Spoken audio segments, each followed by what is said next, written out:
start with the last remaining topic of the chapter 3, physical quantities and measurement, that is temperature. Now, if you touch warm cup of tea, a hot cup of tea, you will feel hot, right?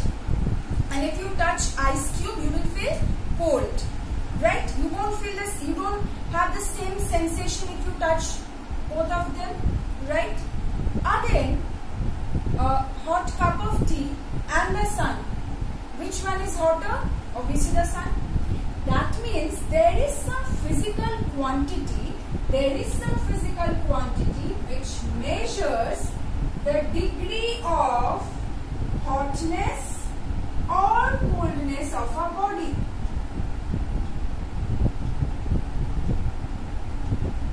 That is temperature. Okay? So if a body is hotter, we will say that it is having higher temperature. That means the warm cup of tea has temperature higher than the ice cube because the ice cube is colder. Okay. Now, since it's a physical quantity, it will have a unit, right? All the physical quantities have units. So what is the SI unit? SI unit, the International System of Unit. Do you remember? We have done in the very first class. Kelvin. It's the name of a scientist. Mark the name, the full name of the scientist in your book. It's given. And in short, we denote it as capital K because it's the name of the scientist. That's why we will use capital letter when we write it symbol. Okay? So it's a SI unit. It's named after the scientist Thomas Kelvin. Now, also we have some other units for temperature. Let's look at the other units. Those are known as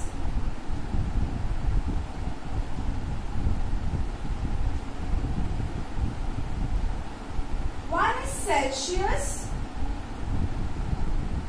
It is also named after a scientist. See, in your book, mark the full name.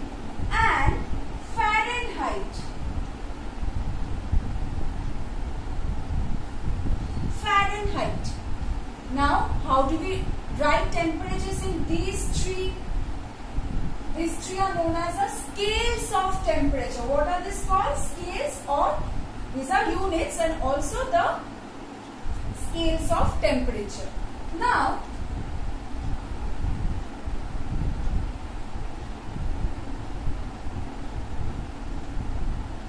how do we write temperature? Suppose we want to say that the temperature of a body is 50 degrees Celsius. We write it as 50 degrees Celsius. Note, degree Celsius. We say degree Celsius. Or if I want to say the temperature is 50 degree Fahrenheit, capital F. Note, degree Fahrenheit. We denote Celsius as capital C, Fahrenheit as capital F. And when we write temperatures, we write it like this. But when we write in Kelvin, we don't use the degree. It's a convention. We say 50 Kelvin or K. Okay, we don't write degree here. Understood? So 20 degree Celsius or 30 degree Fahrenheit, capital F, not small f, but say 20 Kelvin, not degree. If you write like this, this is wrong. Okay? Now let's come to the different terms related to the scales of temperature. Okay. Now see, lower fixed point. What does it mean? It means the temperature in in any of the scales, a thermometer. Okay, we'll go to thermometer later on. Let's first understand the different terms related to the scales of temperature. Lower fixed point means it is a temperature at which the ice melts or water freezes. Okay. Upper fixed point means the temperature at which water boils. Okay. Now, what are these different values? We measure temperature with the help of thermometer.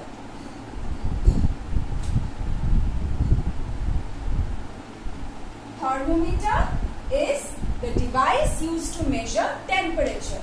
You will find that the thermometers, there are some markings or graduations over the surface. How are this done? Based on this lower fixed point, upper fixed point and range. Every thermometer has some, say if this is a thermometer, it will have some minimum value and some maximum value. Okay. Now, this lower fixed point of a thermometer is the temperature at which, what did I say? Ice melts or water freezes. Upper fixed point of a thermometer is the temperature at which the water will boil. Now, for different scales of temperature, for Celsius scale, it has some value. It is 0 degrees Celsius. Okay, for Fahrenheit, the value is 32 degrees Fahrenheit. For Kelvin, the value is 273.16 Kelvin. Upper fixed point again, 100 degrees Celsius for Celsius scale, 212 degrees Fahrenheit for Fahrenheit scale, and 373.16 Kelvin for Kelvin scale. Then what is the range? What do you mean by range or interval? We will find that if this is the upper fixed point and this is the lower fixed point, you will find that the difference or the interval between them, the range or interval between the upper fixed point and the lower fixed point is divided into as many divisions as is the range. For example, Celsius scale, range or interval means upper fixed point minus lower fixed point. Okay, range means upper fixed point minus lower fixed point. 100 minus 0, 100. So, in the Celsius scale, it is divided into 100 equal divisions. Fahrenheit, upper fixed point minus lower fixed point. See, 212 minus 32. 212 minus 32 will give me 180. So, the interval is divided into 180 equal divisions. Kelvin, upper fixed point, 373.16 minus 273.16, 100. So, it is divided into 100 equal divisions. Okay. Now, so this was about the different scales of temperature. Now, Kelvin scale, it is known as absolute scale of temperature. Why? Because the 0K, that is the 0 Kelvin of the Kelvin scale is the lowest temperature. Below this temperature, no temperature can exist. Okay. Let's see how.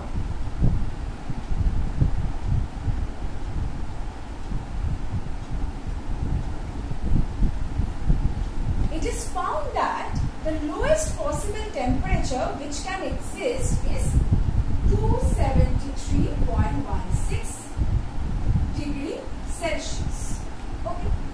Now, temperature in Kelvin scale,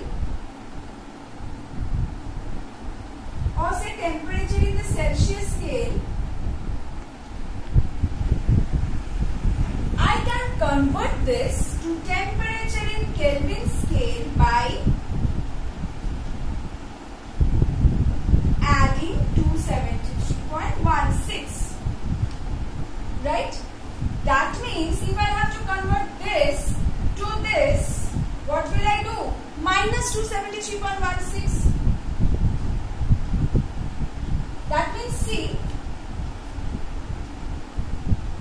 for 0 Kelvin, minus. This will be minus. For 0 Kelvin, I said that 0 Kelvin is the temperature below which temperature cannot exist. It's the lowest temperature possible. So what does 0 Kelvin means in Celsius scale? 0. If you want to convert to Celsius scale, what will we do? Minus 273.16. 0 minus 273.16 will give me minus 273.16 degrees Celsius. This is the lowest temperature which is experimentally found. That means below the 0 Kelvin, temperature cannot exist. But below 0 degree Celsius, 0 degree Fahrenheit, there can be temperatures. Okay. We will do numericals with the conversion. Okay. But let's first do the different types of thermometer. See, it's a thermometer. I've taken it to show you what are the different parts of a thermometer. This glass tube, the outside glass tube, the outer glass tube, cylindrical glass tube, it's known as the stem. This is known as stem. Okay, you will find the labelings in your book. Can you find there is also another yellow colored glass tube inside? It can be red also, okay? Can you find a yellow colored glass tube inside also? That glass tube is known as bore, okay? That means a thermometer consists of two glass tubes. The outer one, this one, which is a stem, and see inside there is also a glass tube, yellow. It can be red also. It is known as bore. Now, see this one. This is known as a bulb. Bulb of a thermometer. Here, mercury is stored. What will happen if you want to measure the temperature of a body? You will put the thermometer in contact with the body. Say you want to measure your temperature. You will put the thermometer in contact with you. Now the mercury, when it will absorb in the bulb, this is a bulb where the mercury is stored. When it will absorb the heat, it will expand and it will rise through this bore. Bore, that is the inner cylindrical glass tube. Through this yellow tube, it will rise.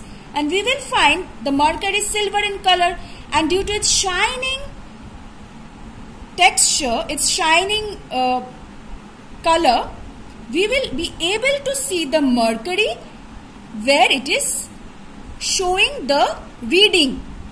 Say it has come. Can you see the readings on both the sides? See, on one side it's given in Celsius and on another side it's given in Fahrenheit. That means when the mercury will rise, it will come to say the temperature of the body is 37 degrees Celsius. It will come here and stop. That means we can find the level of the mercury and we will note the reading either 37 degrees Celsius or we can note the reading in Fahrenheit scale. Right? So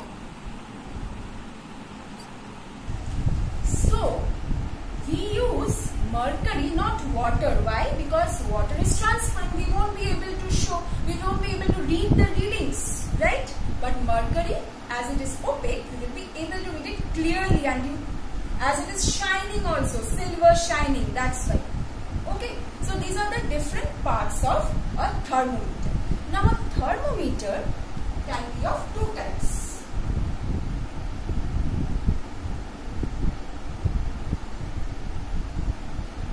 Clinical and laboratory thermometers. What are clinical thermometers? The one which I just showed. The different parts of thermometer are same in both, except one part. You just carefully notice the thermometer which is at your home. You will find the inner, there is where the bore ends, the bore.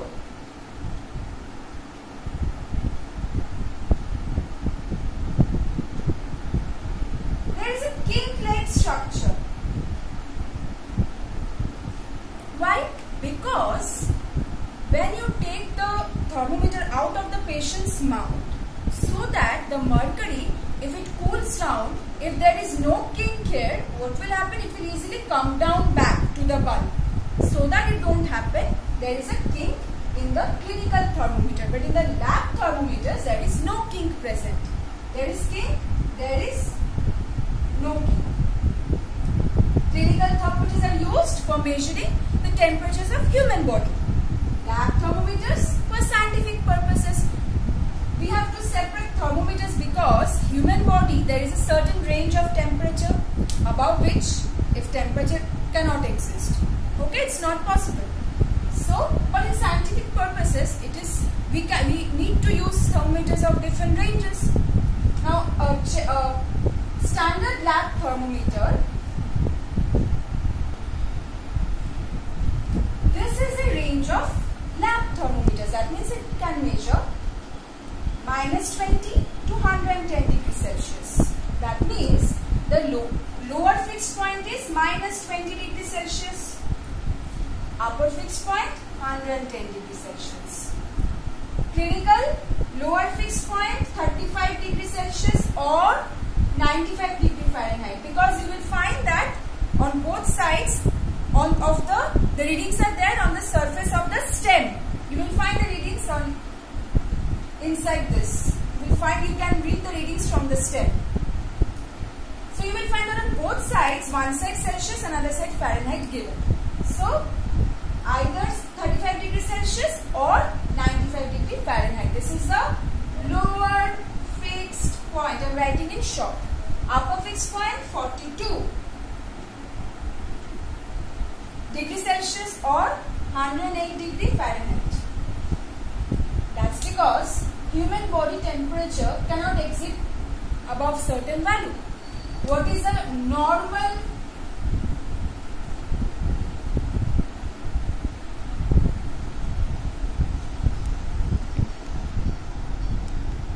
human body temperature? It's 37 degrees Celsius. 37 degrees Celsius or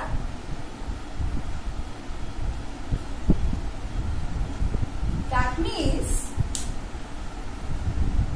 we can convert from Celsius to Fahrenheit or from Fahrenheit to Celsius. In this class you don't have the conversion. Okay, just know these two values.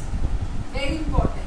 What does it mean? That means if the thermometer reading shows 37 degrees Celsius or on the other side it shows 98.6 degree Fahrenheit, that means you don't have fever. If it shows above this, say 38 or 39 or in Fahrenheit scale, what is the value? Say you are getting 100 degree Fahrenheit. That means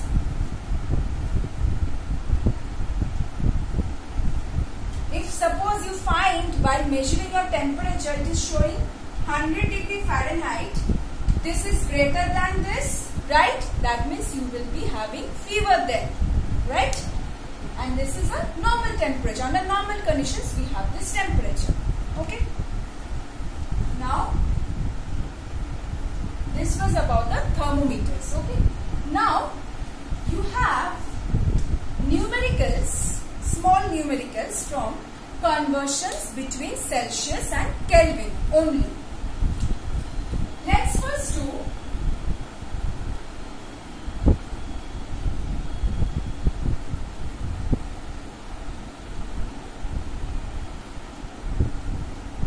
Celsius to Kelvin.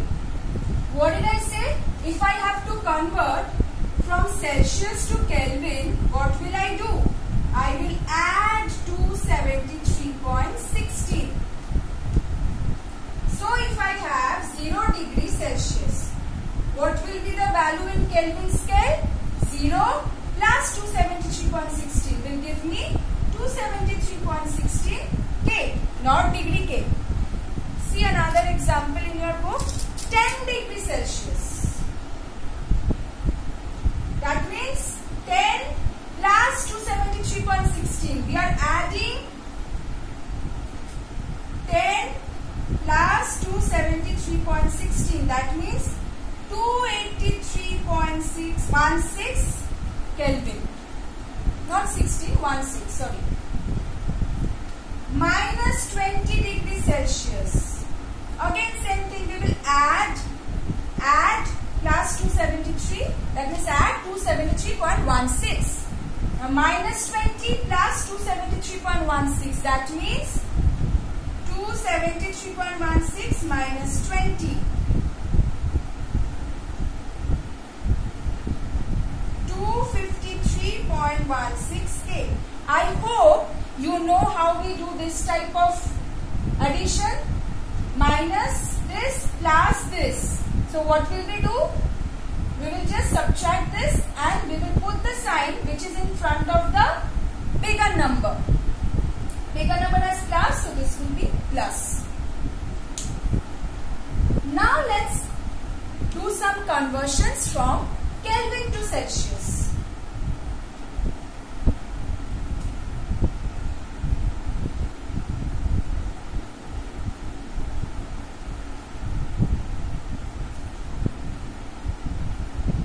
Now if I have to convert from Kelvin to Celsius, what will we do? I am adding Celsius plus 273.16 and getting it Kelvin. That means if I have to convert from Kelvin to Celsius, I will have to minus this. So minus 273.16. Okay. So just see. Okay. First one. 273.16 Kelvin. What will we do? To Celsius scale minus. So minus 273.16. That means 0 degrees Celsius. Another one. Say 1 I have already done. 0K I have done for you. Say 298.16. See, we are just subtracting and we are getting 25 degrees Celsius. Okay. So we'll practice more numericals from this conversion part. Okay. So that's all from the chapter 3. We have completed chapter 3. Go through all the videos and if you have any doubts, please ask.